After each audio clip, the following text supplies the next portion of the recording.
राम जन्म। त्रेतयुग की बात है। सरयू नदी के किनारे कौशल नाम का एक प्रसिद्ध राज्य था, जहन आज के पुत्र राजा दशरथ राज करते थे। अयोध्या उस राज्य की राजधानी थी। यह नगरी 12 योजन लंबी और 3 योजन चौड़ी थी। नगर के चारों ओर ऊंची चौड़ी दीवारें थीं, और उसके बाहर गहरी खाई। दीवार पर सैकड़ों शतघ्नियां तोपें रखी थी। सहस्रों सैनिक और महारथी नगर की रक्षा में तट पर रहते थे। नगर के बीचों बीच राजमहल था। राजमहल से 8 सड़कें बराबर दूरी पर कोटे तक जाती थी। नगर में अनेक उद्यान, सरोवर और क्रीड़ागृह थे। ऊंची ऊंची अट्टालिकाएं थीं, जिनमें विद्वान, शूरवीर, कलाकार, कारीगर और व्यापारी रहते थे। घर घर में लक्ष्मी का निवास था। बाजार अच्छी से अच्छी वस्तुओं से भरे रहते थे। नगर के लोग स्वस्थ और सदाचारी थे। कुल मर्यादा के अनुसार सभी अपने धर्म का पालन करते थे। सभी जगह शांति, पवित्रता और एकता का वास था। राजा दशरथ बड़े प्रतापी और सदाचारी थे। सागर, रघु, दिलीप आदि अपने पूर्वजों की तरह उनका भी यश चारों ओर फैला हुआ था।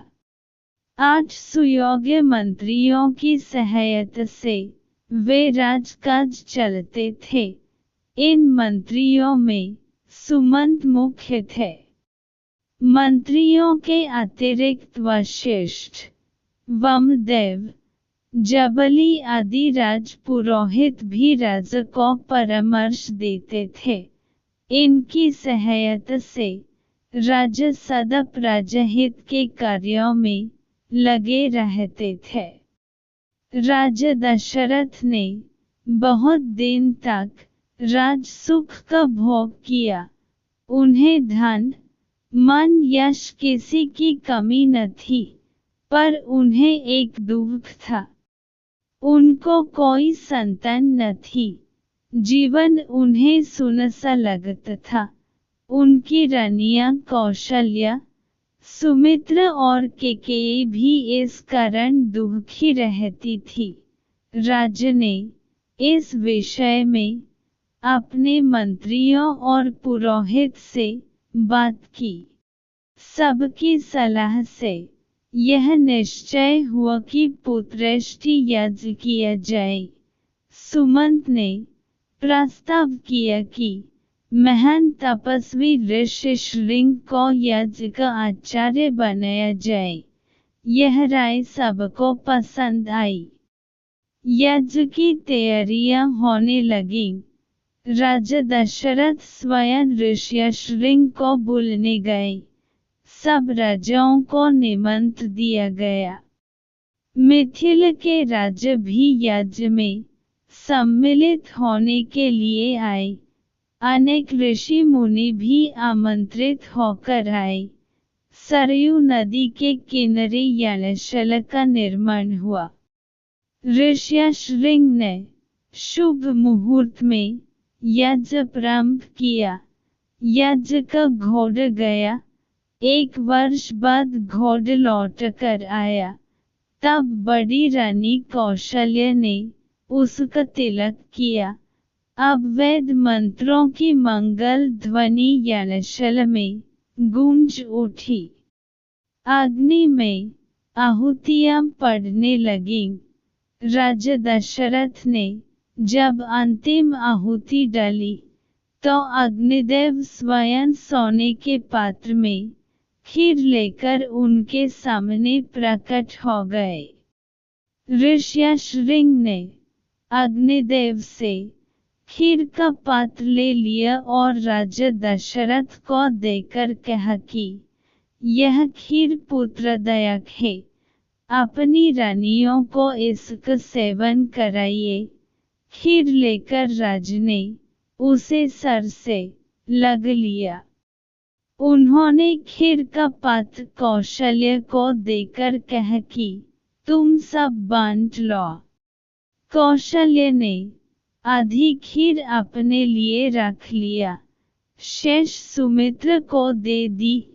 सुमित्र ने उस आधे भाग का आधा अपने लिए रखकर शेष कैकेयी को दे दिया। कैकेयी ने उसमें से आधी खीर स्वयं ले ली और आधी सुमित्र को ही लौट दी। समय आने पर चैत्र मास के शुक्ल पक्ष की नवमी को बड़ी रानी कौशल्य के गर्भ से श्रीराम ने जन्म लिया।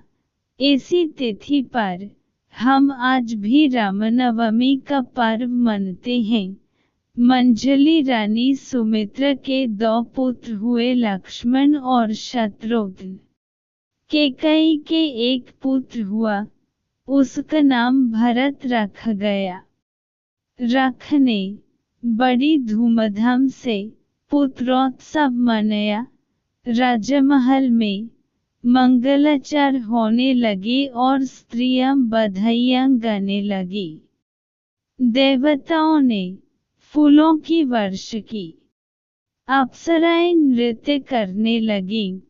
राजा और प्रजा के हर्ष का ठिकाना न रहा। चारों राजकुमार बड़े सुंदर थे। धीरे धीरे वे बड़े हुए और साथ साथ खाने खेलने लगे। चारों में बड़ी प्रीति थी। लक्ष्मण राम के साथ अधिक रहते और शत्रुघ्न भरत के साथ। चारों भाई जब अयोध्या की गलियों में खेलने निकलते, तब उन्हें देखकर ठगे से रह जाते। राम के रूप में अद्भुत आकर्षण था। उन्हें जो देखता, वह देखता ही रह जाता।